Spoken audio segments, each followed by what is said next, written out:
With the second season of Loki launching, I was of course compelled to rewatch the first.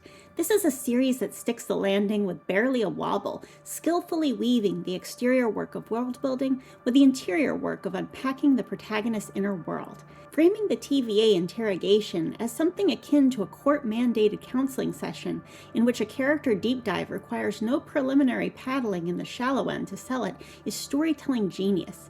Agent Mobius acting as an amateur therapist simultaneously psychoanalyzing and standing his favorite antihero while Loki vacillates between vulnerability and venom delivers drama and comedy in one masterful dose. Dropping Loki into a setting so thoroughly foreign to him and so morbidly familiar to us puts us at the ideal vantage point to witness his unraveling.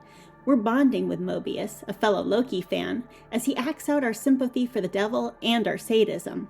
We like watching Loki suffer, if only just a little, because it melts away the cold, calculating facade to reveal a complex character that is tragically flawed and unintentionally funny. Some of Loki's most endearing and apparently exasperating traits are his eternal immaturity and wide-eyed curiosity, presumably a side effect of the mischief gene, and alluded to by way of the Neverlandish crocodile Loki variant, one of many symbols in the series signifying time. Add on his volatility, mistrustfulness, and cunning, and he proves that the patient, mild-mannered Mobius is his perfect foil.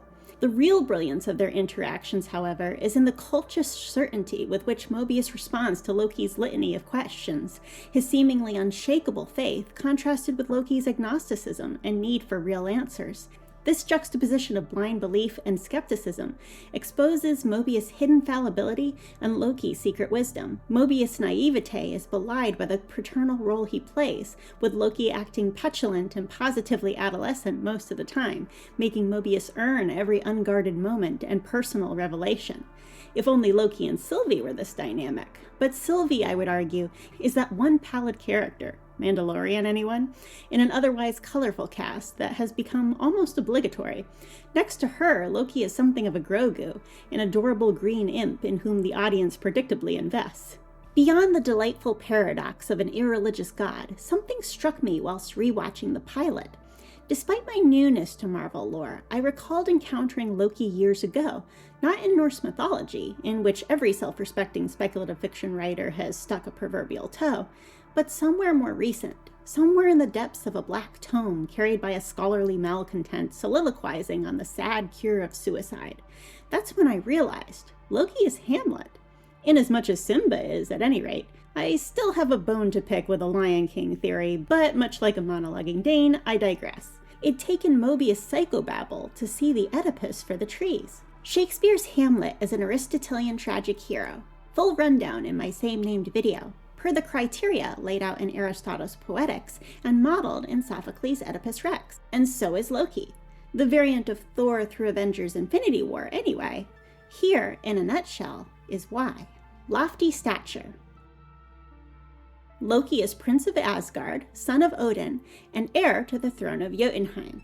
Hamartia, aka the tragic flaw.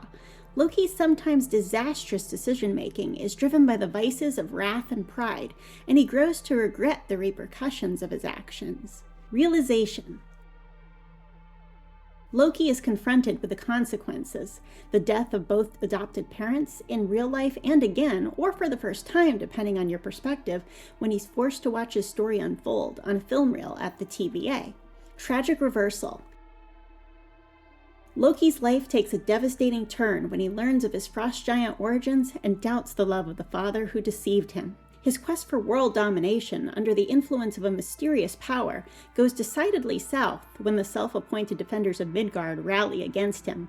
After being captured and imprisoned by his own brother and father respectively, he loses his mother to a fatal mistake. Eventually, and perhaps inevitably, he loses his father too, after finally usurping him, and is witness to the apocalyptic destruction of Asgard, the only home he's ever known. Fall.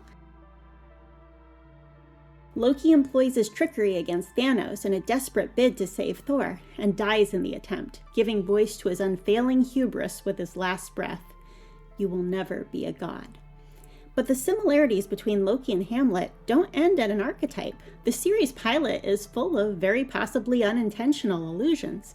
For example, Prince Hamlet faces an existential crisis after the death of King Hamlet and the visitation of his father's revengeful ghost, and falls down a thought spiral, to be or not to be, tormented by anger and doubt and fear for his immortal soul. Loki has a humorous micro-crisis at the TVA, having fallen down quite the rabbit hole himself, when asked to confirm he has a soul prior to passing through what looks like a metal detector. They are both melancholy in their search for meaning, a mental state originally attributed to the disease-promoting properties of black bile and morally equated with the irredeemable sin of despair. Hamlet famously bemoans, "I could be bounded in a nutshell and count myself the king of infinite space, if not that I had bad dreams."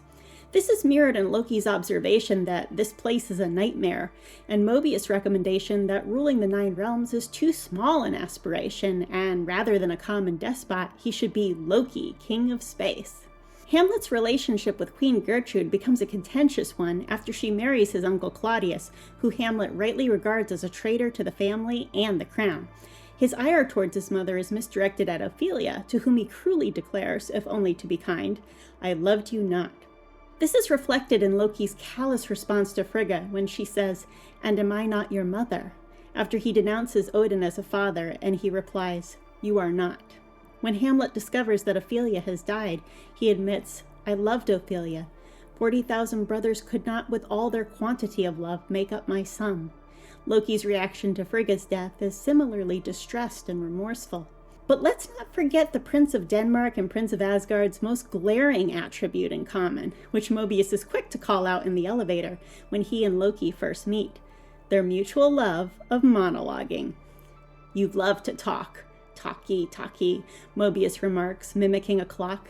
It's a point the god of mischief repeatedly proves but refuses to concede. Loki really doth protest too much.